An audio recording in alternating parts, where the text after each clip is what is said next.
Praise the Lord. സ്നേഹമുള്ളവരെ, ജെറമിയ 15:19 കർത്താവ് അരുളി ചെയ്യുന്നു, വിലകെട്ടവ പറയാതെ സദ്വചനങ്ങൾ മാത്രം സംസാരിച്ചാൽ നീ എൻ്റെ നാവ് പോലെയാകും. നമ്മുടെ സംസാരം എപ്പോഴും നല്ലതായിരിക്കണമെന്ന് കർത്താവ് നമ്മെ ഓർമ്മിപ്പിക്കുകയാണ്.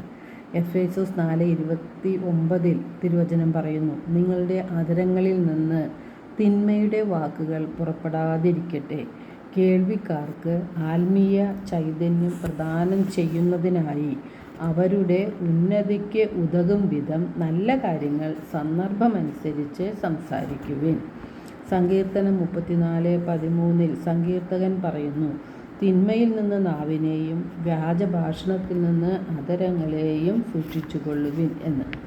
യാക്കോബ് 3:6 തിരുവചനം പറയുകയാണ്, നാവ് തീയാണ്, അത് ദുഷ്ടതയുടെ ഒരു ലോകം തന്നെ ആണ് എന്ന്.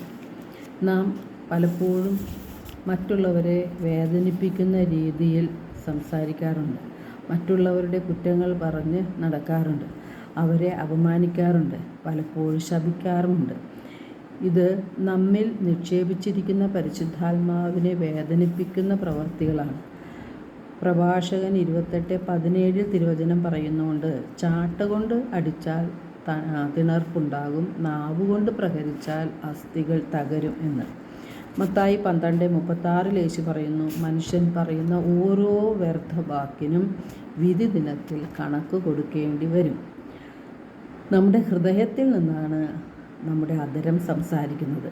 ഹൃദയത്തിൽ നന്മയാണുള്ളതെങ്കിൽ നമ്മുടെ അധരങ്ങൾ വഴി നന്മ മാത്രമേ പുറത്തു വരികയുള്ളൂ. എന്നാൽ ഹൃദയത്തിൽ തിന്മ നിറഞ്ഞിരിക്കുകയാണെങ്കിൽ നമ്മുടെ അധരങ്ങളിൽ നിന്ന് തിന്മയായ വാക്കുകൾ, ശാപവാക്കുകൾ, മറ്റുള്ളവരെ നശിപ്പിക്കുന്ന രീതിയിലുള്ള സംസാര രീതിയായിരിക്കും പുറത്തു വരിക. വായിൽ നിന്നും വരുന്നതാണ് ഒരുവനെ അശുദ്ധനാക്കുന്നത്. വായിൽ നിന്നും പുറപ്പെടുന്നത് ഹൃദയത്തിൽ നിന്നാണ് വരുന്നത്. ദുശ്ചിന്തകൾ, പരസംഗം, മോഷണം, കൊലപാതകം, വ്യഭിചാരം, പരദൂഷണം, ഇതെല്ലാം പുറപ്പെടുന്നത് ഹൃദയത്തിൽ നിന്നാണ്. അവയെല്ലാം മനുഷ്യനെ അശുദ്ധനാക്കുകയും ചെയ്യുന്നു. നാം നമ്മുടെ നാവുകൊണ്ട് കർത്താവിനെ സ്തുതിക്കുകയും പിതാവിനെ ബഹുമാനിക്കുകയും എല്ലാം ചെയ്യാറുണ്ട്. ദൈവത്തിൻ്റെ സാദൃശ്യത്തിൽ സൃഷ്ടിച്ച മനുഷ്യനെ അതേ നാവുകൊണ്ട് തന്നെ ശപിക്കുകയും ചെയ്യുന്നു. നാം എല്ലാവരും പലവിധത്തിൽ തെറ്റുകൾ ചെയ്യുന്നുണ്ട്. സംസാരത്തിൽ തെറ്റുവരുത്താത്തവൻ ഏവനും പൂർണ്ണനാണ്. അവൻ്റെ ശരീരത്തെ മുഴുവൻ നിയന്ത്രിക്കാൻ അവന് സാധിക്കും. യാക്കോബ് 1:19 തിരുവചനം പറയുന്നു, നിങ്ങൾ കേൾക്കുന്നതിൽ സന്നദ്ധരുള്ളവരും സംസാരിക്കുന്നതിൽ തിടുക്കം കൂട്ടാത്തവരും കോപിക്കുന്നതിൽ മന്ദഗതിക്കാരുമായിരിക്കണം. നാം പലപ്പോഴും കോപിക്കുന്നത് കൊണ്ട് നമ്മുടെ നാവിനെ നിയന്ത്രിക്കാൻ നമുക്ക് സാധിക്കാതെ വരുന്നു. തന്നെയുമല്ല, ചീത്ത വാക്കുകളും ശാപവാക്കുകളും നാം പറയുകയും ചെയ്യുന്നു. അത് അനേകരെ നിരാശയിലേക്കും ആത്മനാശത്തിലേക്കും നയിക്കുന്നുണ്ട്.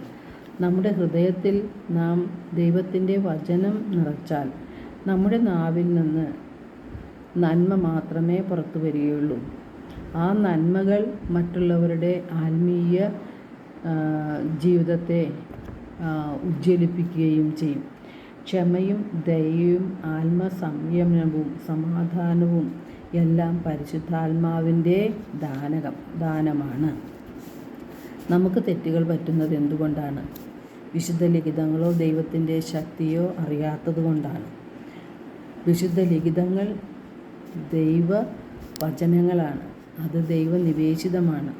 ദൈവം തന്നെയാണെന്ന് യോഹന്നാൻ 1:1 പറയുന്നുണ്ട്.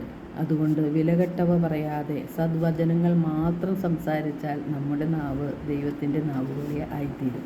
എല്ലാവർക്കും ഒരു നല്ല ദിനം ആശംസിക്കുന്നു. ദൈവം നമ്മെ ഓരോരുത്തരെയും സമൃദ്ധമായി അനുഗ്രഹിക്കട്ടെ.